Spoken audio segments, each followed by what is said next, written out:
Hey everybody, welcome in. David here. Today I wanted to share something with you that is personal and important to me. Today I'm going to be sharing with you my top 10 drumming influences. Now, these aren't the people that I think are like the best drummers of all time or whatever. These are just the people that have influenced me and shaped me into the player that I am today. So I've taken something from each of them and made it my own, basically. So let's get started here. All right, starting off, number 10, Ron Bushy. I know him best as the drummer for Iron Butterfly, and the drum solo Inagata Devita is actually the first drum solo that I really studied in depth and I learned. And at one point, I could play it note for note. I still pull out different sections of it every once in a while when I'm soloing, even to this day. And it really taught me a lot about soloing and shaping phrases and really added to my vocabulary. So for that, Mr. Bushy is on here. Up next, we have, speaking of solos, Buddy Rich. Now, early on, a lot of people might not know this about me, but early on, I actually was primarily a jazz drummer, and I played a lot of big band, especially. And when I was studying, how to lead a band, how to drive the band from the drums, you needed to look no further than Buddy Rich. Buddy Rich had an authority and a presence on the drums, and he really drove the band. And not only that, he was just a killer soloist, and I learned some really neat tricks and licks from studying him. Okay, up next, System of a Down.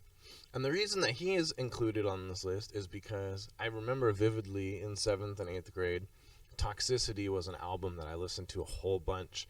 And I took away several things from it, but the things that that his playing really stood out to me was the fluidity in which he was able to alternate between playing in regular time, playing in double time, playing in half time.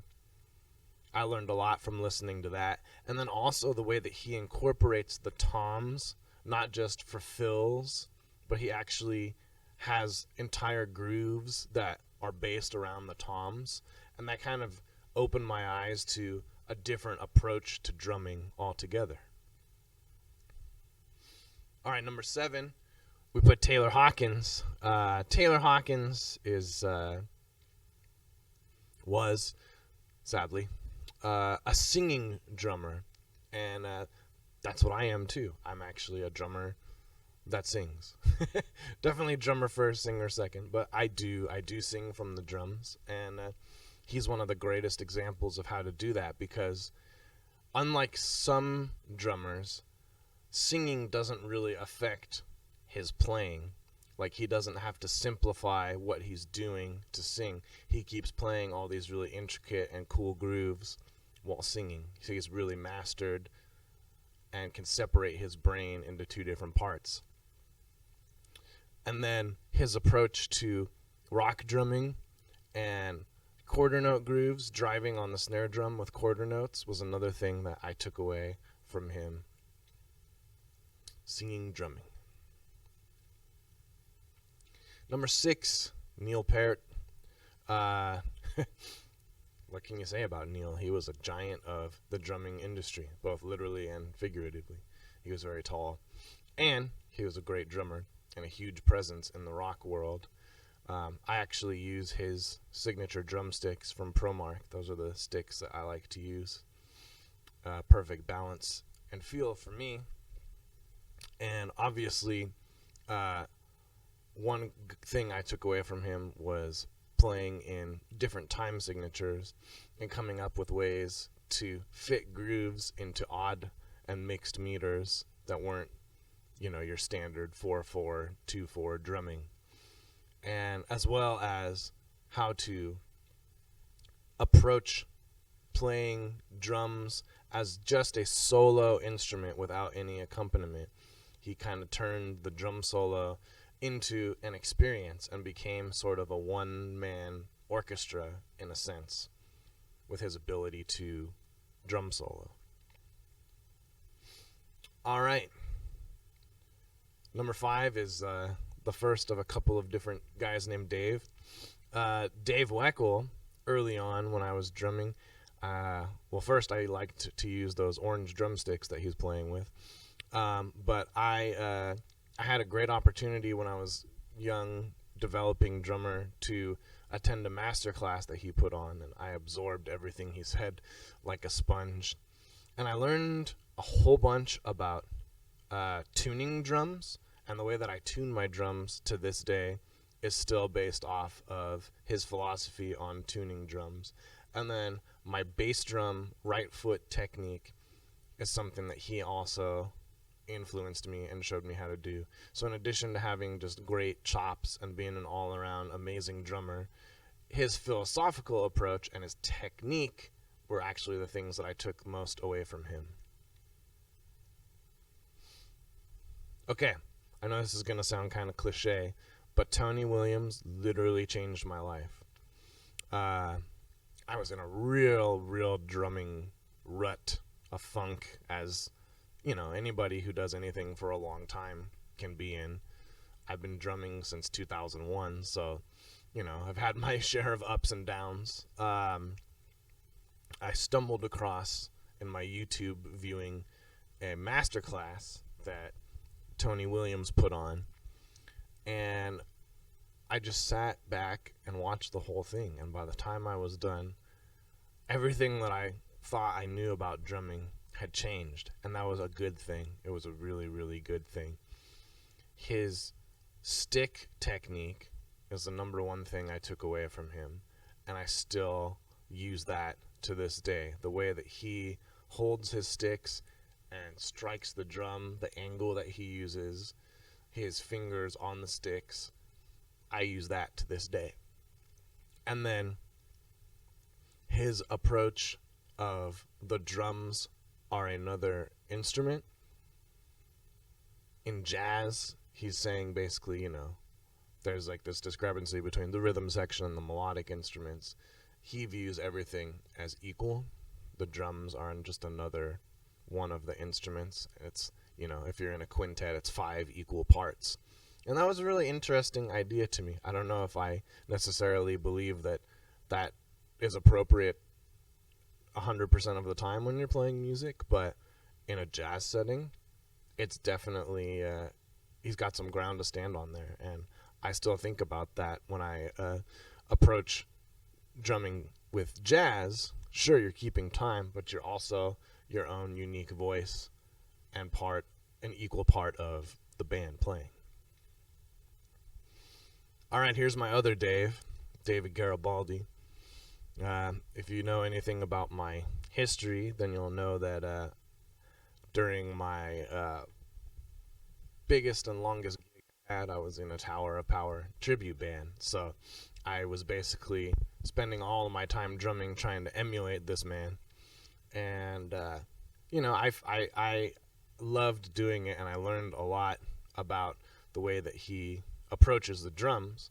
And I found various things on YouTube and studied his technique, but it all really came to a head when a local drum shop, local enough, about an hour from where I live, brought him on as a private instructor a couple times a year. And I was actually able to go and study with and learn from the man himself. And I have some handwritten transcriptions that he did for me, specifically what he was doing, and I got to ask him questions on how to approach different grooves that, you know, I felt good about what I was doing, but I knew it wasn't exactly what he was doing, and I wanted to do it justice and play it like he did.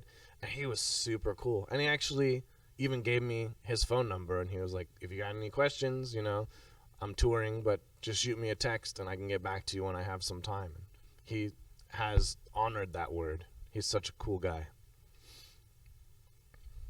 Okay, number 2, Jeff Porcaro. Now, I appreciate people that have chops and can chop it up and play a million notes a minute and fly all over the drums. It's really impressive. But to me, the most impressive thing you can do is have an undeniable presence in the pocket and just be the grooviest drummer that there is. Really just lock in. To me, there's nothing more satisfying than just a totally locked in pocket drummer. And Jeff was that guy. And honestly, the way that he viewed drumming is the same exact way that I do. He can solo. He has the chops. He just prefers to be a groove machine. And that's what I really love.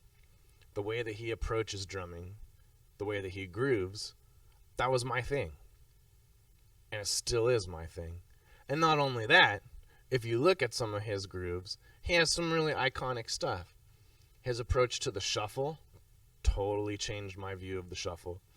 His approach to playing 12/8 time, his approach to playing Latin drumming, and then his approach to super heavy rock, his ride bell patterns, and then even some like really crazy mixed meter stuff. He hated playing in weird time signatures, but he kills it with Toto. They have a song called Jake to the Bone, and he absolutely kills that. It's in 7, and he's all over it.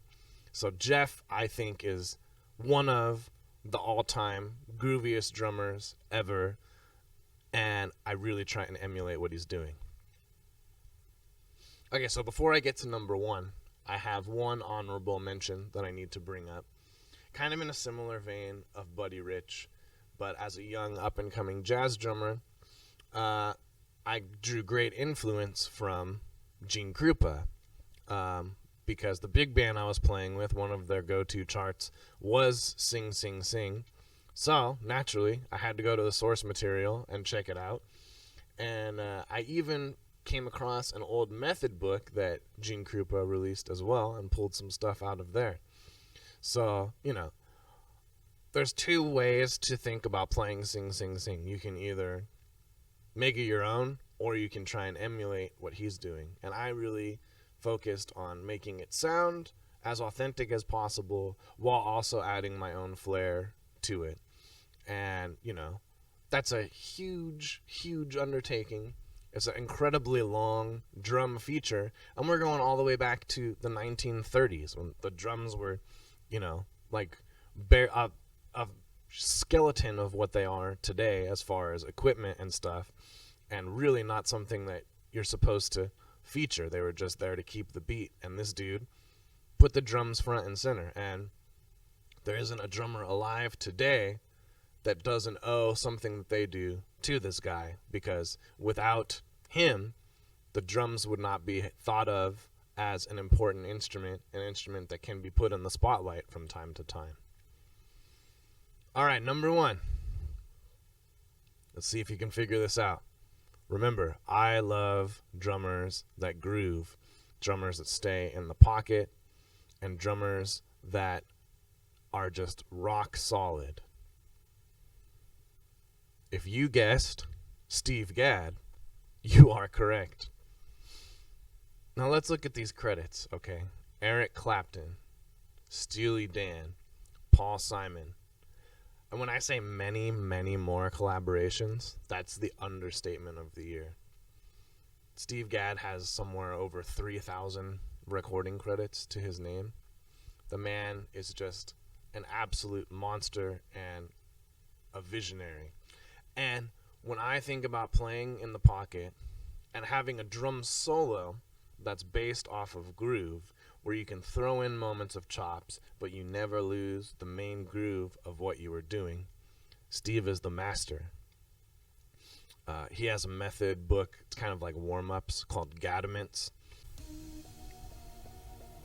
Well, everybody, I hope you enjoyed learning some stuff about the drummers that influenced me and why they did and what I was able to take away from them.